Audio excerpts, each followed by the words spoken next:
एक रिश्ता है जो बहुत ही बदनाम है और बहुत ही पवित्र है। वो रिश्ते का नाम है देवर और भाभी। ऐसे ही एक देवर और भाभी एक जगह बैठे होते हैं।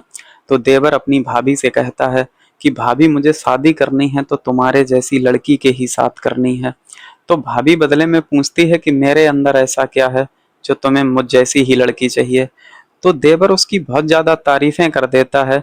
ये तारीफें भाभी के दिल को छू जाती हैं और देखते ही देखते दोनों एक दूसरे को दिल दे बैठते हैं।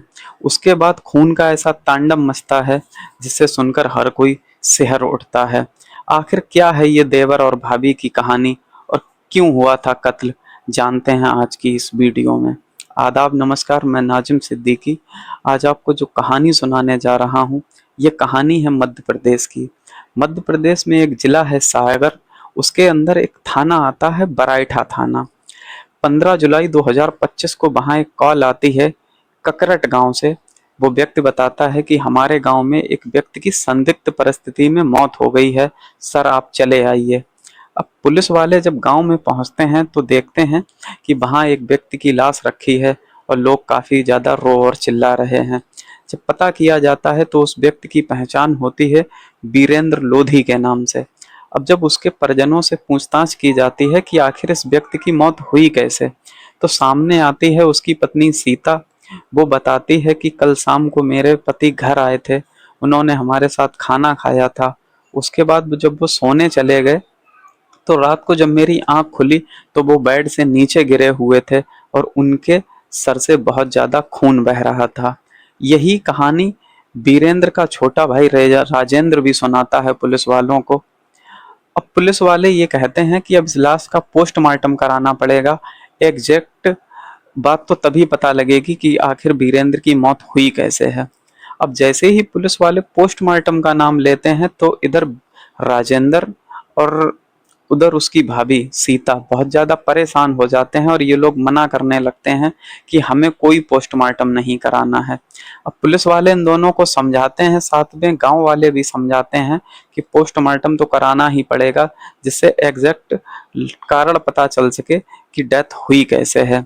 अब इधर लाश पोस्टमार्टम के लिए चली जाती है। उधर पुलिस वालों को सीता के ऊपर कुछ शक होने लगा था तो पुलिस वाले सीता की ही सीडीआर निकाल लेते हैं, यानी कॉल डिटेल निकालते हैं।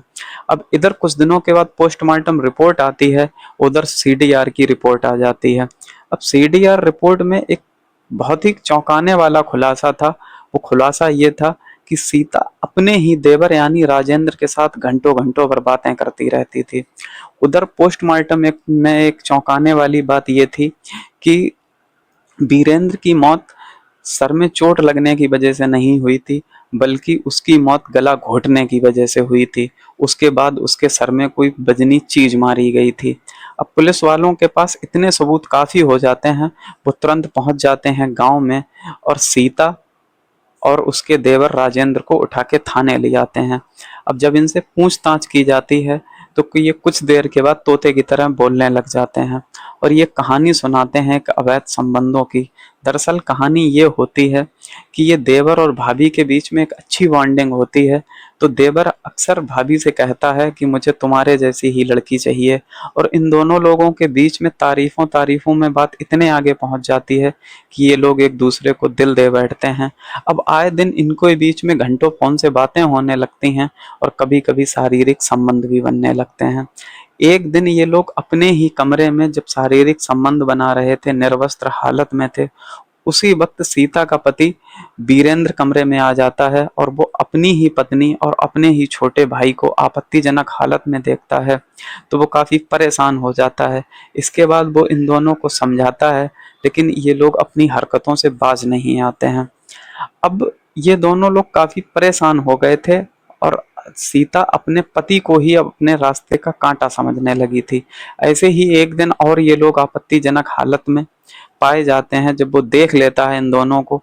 इसके बाद जब वो मारपीट करने की कोशिश करता है तो ये दोनों उसके ऊपर हमला कर देते हैं और ये दो लोग थे और वीरेंद्र अकेला था, यानी सगी पत्नी और सगे भाई ने मिलके ही अपने बड़े भाई का गला घोंट दिया।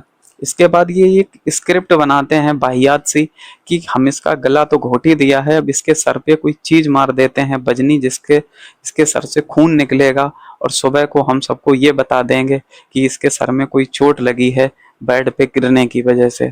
आखिरकार पुलिस वालों की मुस्तैदी से इस केस का खुलासा हो गया, जो एक होना ही था। इन लोगों की वाहियात और घटिया सी स्क्रिप्ट कोई काम नहीं आई। ये लोग ये सोच रहे थे कि हम एक परफेक्ट मर्डर प्लान कर देंगे, आखिर ऐसा हुआ नहीं। आज की कहानी में इतना ही। अपना ख्याल रखिए, अपनों का ख्याल रखिए। जय हिंद।